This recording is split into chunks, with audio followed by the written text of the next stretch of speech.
تو آج ہم تاریخ کی ایک ایسی خاتون کی کہانی کا گہرائی سے جائزہ لیں گے جو طاقت، دولت، اثر و رسوخ ہر چیز کی علامت تھی۔ جی، لیکن اس نے اپنی ساری توانائی ایک ایسے پیغام کو مٹانے میں لگا دی جس نے اسے، آپ کہہ لیں کہ تاریخ میں ہمیشہ کے لیے ایک عبرت کی مثال بنا دیا۔ بالکل، یہ جمیل کی کہانی ہے، ابو لہب کی بیوی۔ اور ہمارے پاس جو روایات ہیں وہ اس کی شخصیت، اس کی سوچ اور اس کے ساتھ جو واقعات پیش آئے ان کی ایک کافی واضح تصویر پیش کرتی ہیں۔ تو آج ہمارا مقصد صرف کہانی سنانا نہیں، بلکہ یہ سمجھنا ہے کہ اتنی طاقتور عورت اتنی شدید مخالفت پر کیوں اتر آئی۔ جی، اور وہ کیا محرکات تھے جنہوں نے اسے قرآن کے صفحات کا ایک مستقل کردار بنا دیا۔ بالکل، کیونکہ یہ کوئی عام عورت نہیں تھی، اس کے پس منظر کو سمجھنا بہت ضروری ہے۔ تو کون تھی جمیل؟ مطلب کہاں سے آئی تھی وہ؟ دیکھیں، اس کا اصل نام تھا اروا بنت حرب بن امیہ، اور وہ مکہ کے سب سے طاقتور قبیلے بنو امیہ سے تھیں۔ بنو امیہ سے؟ جی، اور صرف اتنا ہی نہیں، وہ اس قبیلے کے سردار ابو سفیان کی سگی بہن تھیں۔ اچھا، یعنی جو بعد میں مکہ کے حکمران بھی بنے۔ تو ہم مکہ کی، آپ کہہ لیں کہ ایک طرح کی شاہی خاندان کی شہزادی کی بات کر رہے ہیں۔ بالکل، اس کی پرورش ہی ایسے ماحول میں ہوئی جہاں طاقت، دولت اور خاندانی فخر، یہی سب سے اہم چیزیں تھیں۔ صحیح۔ تو اسے وراثت میں صرف جائیداد نہیں ملی، بلکہ غرور، تکبر اور اقتدار کی ایک شدید بھوک بھی ملی۔ اس کے لیے دنیا کا نظام بہت سیدھا تھا۔ کیا مطلب؟ مطلب یہ کہ جس کے پاس طاقت ہے بس وہی صحیح ہے۔ اور پھر اس کی شادی ہوئی ابو لہب سے، جو خود نبی اکرم صلی اللہ علیہ وآلہ وسلم کے چچا تھے اور مکہ کے امیر ترین لوگوں میں سے ایک تھے۔ یہ تو جیسے ایک پاور کپل بن گیا۔ یقیناً، اور یہ صرف ایک شادی نہیں تھی، یہ دو طاقتور شخصیات کا ایک اسٹریٹجک اتحاد تھا۔ جمیل کے لیے یہ اپنی سماجی حیثیت کو اور مضبوط کرنے کا ایک بہترین موقع تھا۔ اور وہ خود بھی کافی مشہور تھی اپنی تیز زبانی کی وجہ سے، ہے نا؟ بہت زیادہ۔ وہ اپنی تیز زبان، چالاکی اور لوگوں پر اثر انداز ہونے کی صلاحیت کی وجہ سے مشہور تھیں۔ قریش کی عورتوں میں اس کا بڑا دبدبا تھا۔ اچھا۔ وہ محفلوں کی جان سمجھی جاتی تھی، لیکن اس کا اثر و رسوخ اکثر منفی کاموں کے لیے استعمال ہوتا تھا۔ افواہیں پھیلانا، لوگوں کے درمیان فساد کے بیج بونا۔ تو اپنے وقت کی ایک طرح کی انفلوئنسر تھی، لیکن تخریب کاری کے لیے۔ مجھے ایک بات سمجھ نہیں آئی، جس کے پاس اتنی طاقت، دولت، سب کچھ ہو، اسے ڈر کس چیز کا ہو سکتا ہے؟ یہ بہت اہم نقطہ ہے۔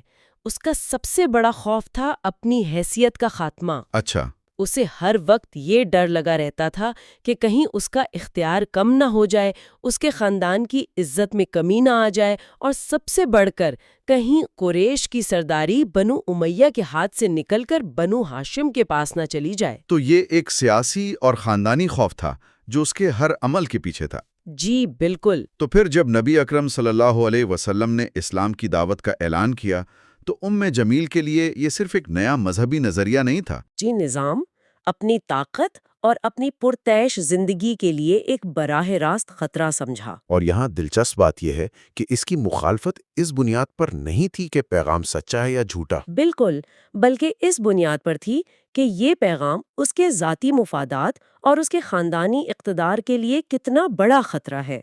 وہ جانتی تھی کہ اسلام مساوات اور انصاف کی بات کرتا ہے، اور یہ تصورات اس کے غرور اور طبقاتی نظام پر بنے ہوئے محل کو گرا سکتے تھے۔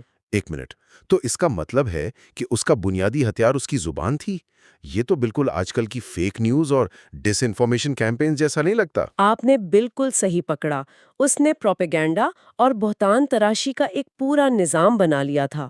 وہ نبی اکرم صلی اللہ علیہ وسلم کے خلاف جھوٹی افواہیں پھیلاتی تھیں، جیسے کہ جو وہ مکے کے معاشرے میں پھیلاتی تھی تاکہ فتنے کی آگ بھڑکتی رہے۔ اور اس نے صرف مردوں کی سیاست کو ہی نہیں، بلکہ عورتوں کے جو سماجی حلقے تھے انہیں بھی اپنا میدان جنگ بنایا، خاص طور پر حضرت خدیجہ رضی اللہ عنہا کے خلاف۔ جی، اور اس کی بھی ایک گہری وجہ تھی۔ کیا وہ کوئی ذاتی دشمنی تھی؟ صرف ذاتی حسد نہیں تھا، یہ نظریات کا ٹکراؤ تھا۔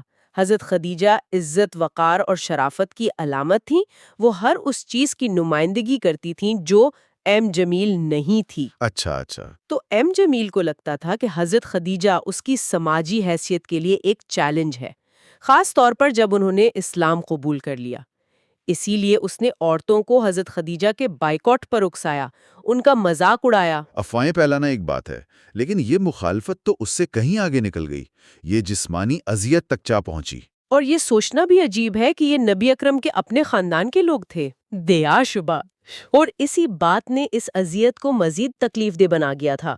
وہ صرف باتیں نہیں کرتی تھیں، وہ عملی طور پر بھی تکلیف پہنچاتی تھی۔ مطلب؟ روایات میں آتا ہے کہ وہ رات کے اندھیرے میں کانٹے دار جھاڑیاں اور پتھر اکٹھے کرتی تھیں جی۔ اور نبی اکرم صلی اللہ علیہ وآلہ وسلم کے راستے میں بچھا دیتی تھیں تاکہ آپ کو تکلیف پہنچے۔ اس سے بھی بڑھ کر اس نے اور ابو لہب نے لوگوں کو اکسایا کہ جب آپ کعبہ کے پاس نماز پڑھ رہے ہوں تو ان پر غلاظت پھینکی جائے۔ یہ تو بے حسی کی انتہا تھی۔ تو وہ ہر حربہ آزما رہی تھی، زبان کا زہر، سماجی بائیکاٹ، جسمانی تکلیف، لیکن ظاہر ہے اس سے بات بنی نہیں، اسلام تو پھیلتا رہا ہوگا۔ جی، اور اس سے اس کا غصہ اور بڑھتا گیا۔ پھر ایک نقطہ عروج آیا۔ کوہ صفا پر؟ جی، کوہ صفا پر، جب نبی اکرم صلی اللہ علیہ وآلہ وسلم کو اللہ کی طرف سے کھلے عام دعوت دینے کا حکم ملا تو آپ پہاڑی پر چڑھے اور قریش کے تمام قبیلوں کو نام لے کر پکارا۔ اور سب جمع ہو گئے؟ سب جمع ہو گئے۔ تب آپ نے ان سے پوچھا، اگر میں تمہیں خبر دوں کہ اس پہاڑ کے پیچھے ایک لشکر تم پر حملہ کرنے والا ہے تو کیا تم میری بات مان لو گے؟ سب نے ایک زبان ہو کر کہا، ہاں، کیونکہ ہم نے آپ کو ہمیشہ سچا پایا ہے۔ بالکل۔ انہوں نے آپ کی ذاتی سچائی کی گواہی دی۔ اس کے بعد آپ نے فرمایا، تو پھر جان لو کہ میں تمہیں ایک شدید عذاب سے پہلے خبردار کرنے والا ہوں۔ یہ سن کر تو خاموشی چھا گئی ہوگی۔ ایک دم خاموشی۔ لیکن ابو لہب جو وہاں موجود تھا وہ غصے سے پھٹ پڑا۔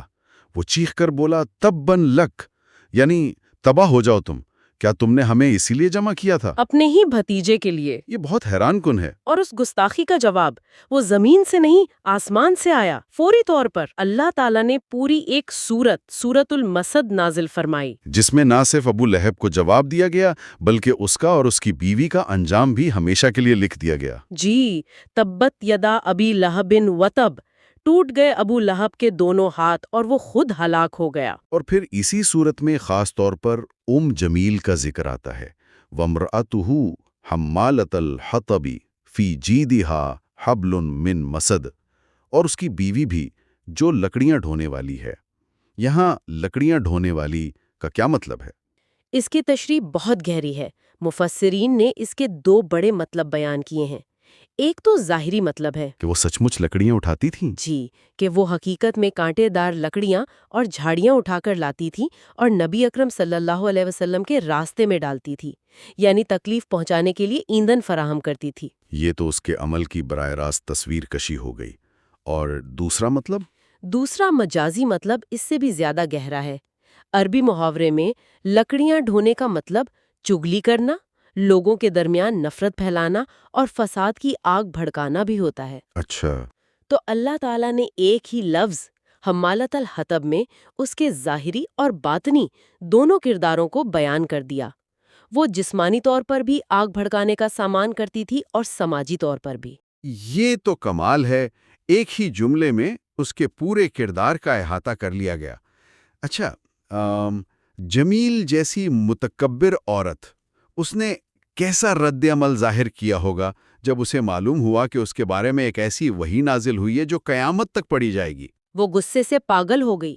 اسے لگا کہ اس کی اور اس کے شوہر کی کھلے عام تذلیل کی گئی ہے۔ وہ پورے مکہ میں مذاق کا نشانہ بن گئی۔ تو اب اس کے پاس صرف تشدد کا راستہ بچا تھا؟ جی بالکل۔ ایک دن اس نے ایک بڑا سا نوکیلا پتھر اٹھایا اور سیدھی مسجد الحرام کی طرف چل پڑی۔ اس کا ارادہ تھا کہ وہ یہ پتھر نبی اکرم صلی اللہ علیہ وسلم کے سر پر مار دے گی۔ اور اس وقت آپ صلی اللہ علیہ وسلم حضرت ابو بکر کے ساتھ وہاں بیٹھے تھے؟ جی، حضرت ابو بکر نے اسے آتے دیکھا تو پریشان ہو گئے۔ انہوں نے کہا، یا رسول اللہ، یہ آ رہی ہے اور مجھے ڈر ہے کہ یہ آپ کو کوئی نقصان نہ پہنچائے۔ آپ نے فرمایا، یہ مجھے نہیں دیکھ سکے گی۔ یہ تو ناقابل یقین ہے، وہ بالکل سامنے بیٹھے تھے اور اسے نظر نہیں آئے۔ یہی تو معجزہ تھا۔ وہ غصے میں بھری ہوئی سیدھی حضرت ابو بکر کے پاس آ کر کھڑی ہو گئیں اور پوچھا، اے ابو بکر، تمہارا ساتھی کہاں ہے؟ مجھے خبر ملی ہے کہ وہ میری ہجو کرتا ہے۔ اور نبی اکرم وہی موجود تھے۔ وہیں اس کے سامنے بیٹھے تھے، لیکن اللہ نے اس کی آنکھوں پر پردہ ڈال دیا تھا، وہ انہیں دیکھ ہی نہ سکیں۔ یہ ایک واضح پیغام تھا کہ جس طرح اس کا دل حق دیکھنے سے اندھا ہو چکا تھا، اسی طرح اس کی ظاہری آنکھیں بھی محروم کر دی گئی تھیں۔ اس واقعے کے بعد تو اس کے اور ابو لہب کے زوال کا وقت شروع ہو گیا ہوگا۔ بالکل، ان کا انجام صرف آخرت تک ملتوی نہیں ہوا بلکہ دنیا میں ہی شروع ہو گیا۔ جنگ بدر کے کچھ عرصے بعد ابو لہب کو ایک شدید متعدی بیماری ہو گئی۔ کون سی بیماری؟ غالباً چیچک یا طاعون کی کوئی قسم۔ بیماری اتنی خوفناک تھی کہ لوگ اس سے ڈرنے لگے، یہاں تک کہ اس کے اپنے بیٹوں نے اسے تنہا چھوڑ دیا۔ وہی بیٹے جن پر اسے اتنا فخر تھا؟ جی، جب وہ مرا تو 3 دن تک اس کی لاش گھر میں پڑی سڑتی رہی۔ کوئی قریب جانے کو تیار نہیں تھا۔ آخر کار کچھ مزدوروں کو پیسے دے کر اس کی لاش کو ایک لکڑی سے دھکیل کر مکہ سے باہر ایک گڑھے میں پھینکوایا اور اوپر سے پتھر پھینک دیے۔ اور جمیل کا کیا انجام ہوا؟ ابو لہب کی موت کے بعد جمیل بالکل اکیلی، ذلیل اور بے اثر ہو کر رہ گئی۔ وہ متکبر عورت جو سمجھتی تھی کہ پورا مکہ اس کے اشاروں پر چلتا ہے، اب نفرت کا نشانہ بن چکی تھی۔ اس کی موت کیسے ہوئی؟ اس کے بارے میں مختلف روایات ہیں، لیکن ایک مشہور روایت یہ ہے کہ ایک دن اس کے گلے میں ایک قیمتی ہار تھا اور وہ ہار کسی چیز سے اٹک گیا جس سے دم گھٹنے سے اس کی موت ہو گئی۔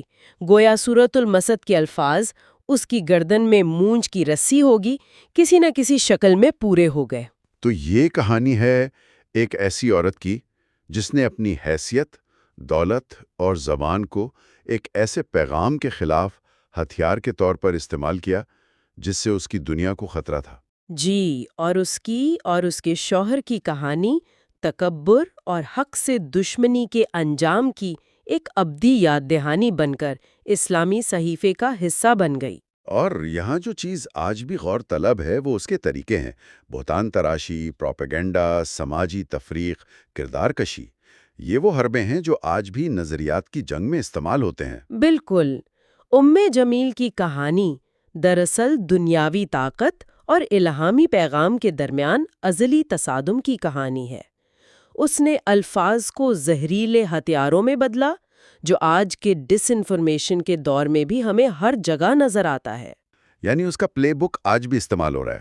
اور اس کی ناکامی اس بات کی بھی دلیل ہے کہ جب حق کا پیغام آتا ہے تو اسے پروپیگنڈے یا ذاتی حملوں سے روکا نہیں جا سکتا۔ جی، ابو لہب اور جمیل نے مسلمانوں کا معاشی بائیکاٹ کیا، انہیں بھوکا رکھا، لیکن وہ ان کے عزم کو نہیں توڑ سکے۔ آخر میں وہ خود تباہ ہو گئے اور اسلام کا پیغام آج بھی زندہ ہے۔ یہ کہانی بتاتی ہے کہ اصل طاقت دولت یا سماجی حیثیت میں نہیں بلکہ سچائی اور صبر میں ہے۔ اس ساری گفتگو سے ایک آخری سوچ ذہن میں آتی ہے جو ہمارے سامعین کے لیے ہے۔ اس بیانیے میں جمیل کی مخالفت کا بنیادی محرک اس کی سماجی اور سیاسی حیثیت کو کھونے کا خوف بتایا گیا ہے۔ یہ ایک اہم سوال پیدا کرتا ہے، آج بھی جب نئے نظریات یا تبدیلی کی لہریں آتی ہیں تو ان کی مخالفت کتنی بار اصولی اختلاف کی بنیاد پر ہوتی ہیں اور کتنی بار اس کے پیچھے ذاتی حیثیت، طاقت یا قائم شدہ نظام پر کنٹرول کھونے کا خوف ہوتا ہے۔